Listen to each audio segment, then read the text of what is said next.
I'm not talented enough to make a good intro, so this will have to do. The content of my videos are meant solely to get the Siege community to start thinking more strategically about the game, and hopefully play more structured. Each round in Siege should consist of 3 main phases, with certain check marks that alright, technically there are 5, but right now we're only going to talk about 3, and I'll explain why later. As I was saying, the 3 main phases of a round have certain check marks that should be completed before moving on to the next phase, and triggers that tell the team when it's time to move to the next phase. This video will briefly go over each of these phases and examine high levels of play to see these phases in real time. Shockingly enough, the first phase is in fact Phase 1, a phase that I like to refer to as the opening. The opening normally lasts for about a minute, could be as fast as 15 seconds if you're rushing. 5, 4, 3, 2, 1, go! Missed it by that much. But should not be longer than a minute 30 into the round. Otherwise, you've got to start moving. For the attack, the opening is where you will take less critical or minorly defended map control and establish a foothold over part of the map. You could think of this phase as the roam clear. As for the defense, you do what you can to slow down the attack and make them use utility early so they don't have it for later, which could include shooting drones, placing a little bit of utility that the enemy needs to clear, but nothing too extreme.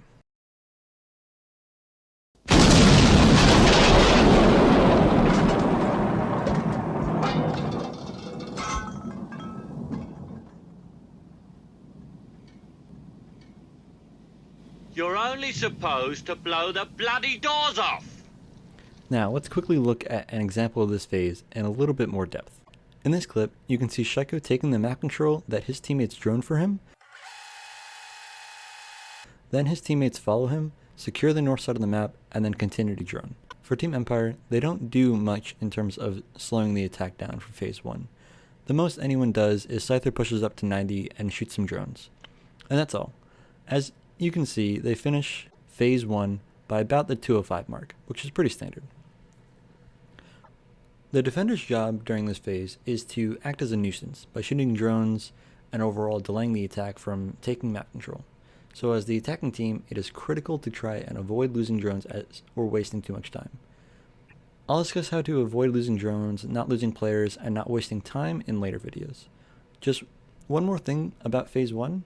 In high levels of play, players understand that they shouldn't be dying in this phase because it's ultimately pointless to die defending non-critical parts of the map when you're needed for Phase 2 or Phase 3. Write that down, write that down! Now, let's look at Phase 2, or as I like to refer to it as the middle game. This phase normally should begin around the 2-minute mark or a minute 30, depending on your and the enemy's playstyles, and can potentially last all the way till the 15-second mark. This can be a fairly long phase and is the most important of the entire game, so I hope you're taking notes. For the attack, the first step is to take the map control vital for the execute, which will most likely be a lot more defended than the rest of the map. The next step of this phase is to use your map control to squeeze players out of positions on site that can deny your execute. This could include hard breaching walls, opening soft walls, using nades, or opening the floor or ceilings to make sure the enemy can't sit where you don't want them to. Just cutting off this rotate, he's going to be scanning out one of the players that is the Vigil. Target acquired, and now Magnet knows exactly where he has to cut off. He's also getting Lion, also getting Ying, detected by the E1D. That's a nice trick. The third step is to drone site to make sure nobody's sitting in rat corners. I personally believe that this is the phase that should have the most frags of the entire game, because if done properly, both the defense and attack will understand what map control they have to fight for in order to win the round. However, even at some high levels of siege, this is not the case. Coverage of a plant can be sloppy, intel can be lacking, players can get lucky, or someone can just enter God mode. And in a 1v3 in the midst of a crossfire, gets one on a Diesel and a second one on Amaranth! Are you not entertained? Are you not entertained? But in a perfect world, none of that should happen, so the only real solution would be fighting for the round-winning map control, and the rounds would be over before the execute even starts. Thankfully, the world is not perfect, this is not the case, and rounds are still exciting all the way to the execute. As for the defense for Phase 2, they have some different steps to consider. Step 1 is to decide where the enemy is most likely to execute and what their plan is most likely going to be. This could potentially be determined well before this phase, but it is here when you have to decide for sure where they're going to execute, the map control they need for that specific execute, and what your team wants to do to either stop them from getting that map control or at least make it costly. For step 2 of this phase, you should make the enemy use as much utility and as many drones as you can before they execute. This way, it increases the chances of them stalling out or going for late executes. You also might be able to get away with hero plays by sitting in rat corners, if you happen to be in need of one. The third step is to fight for the map control they need. This could be done by either using utility, denying a wall from getting open, trading off attackers who are pushing particular positions, or whatever creative solutions you may come up with. It looks like Peter LaFleur has actually blindfolded himself. It's a bold strategy, Cotton. Let's see if it pays off for Again, let's look at the same round. We see Bride rotate to study with the Lem so they can focus on taking that. Clearly they need study control for the execute.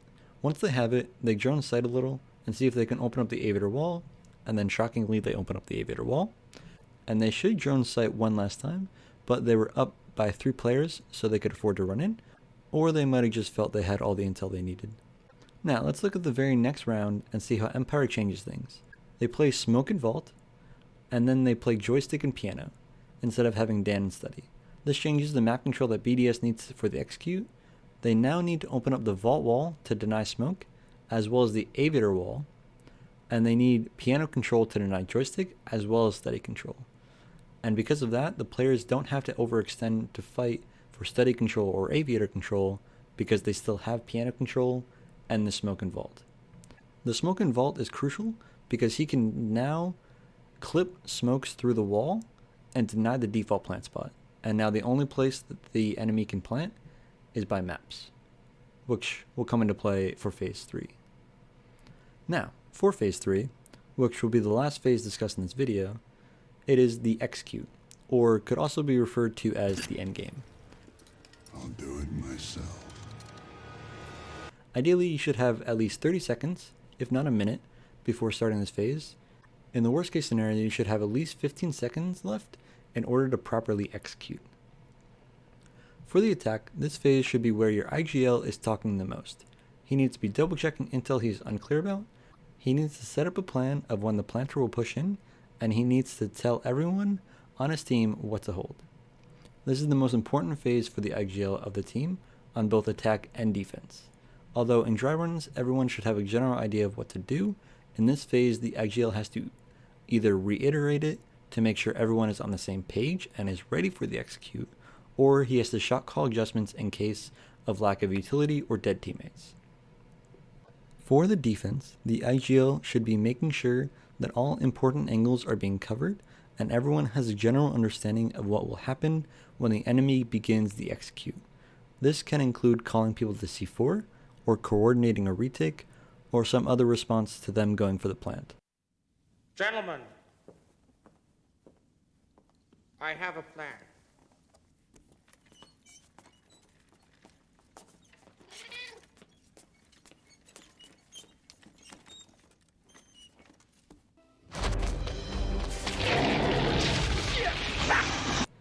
And most importantly, the IGL should be making sure that a stray attacker can't crouch walk into sight and win the enemy the entire round.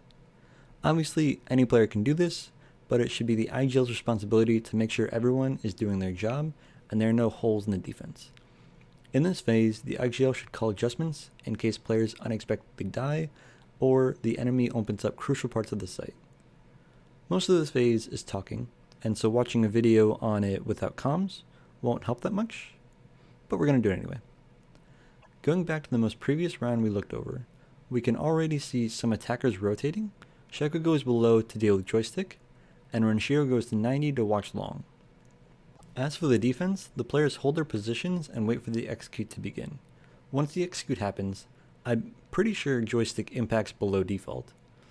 Then wins the fight on Sheko, always is able to C4 the planter because they can't plant by the vault door due to the smoke, and then the round is basically over at that point. Technically, there are 2 more phases to some siege rounds, and that would be the prep phase and the post plan. But due to prep phases being an entire video in and of themselves, and most people already understanding a decent amount about them, I decided not to include them here. And as for post plans being dependent on so many different aspects, and most rounds not even getting to real post plans in the majority of R6 matches anyway, I also decided not to include them in this video either. Thanks for tuning in. Hopefully some of this can get people thinking more strategically about the game. Don't be afraid to leave a comment letting me know what you think, telling me if this video was helpful or not, or suggesting future video ideas for me, and I'll catch you all in the next video.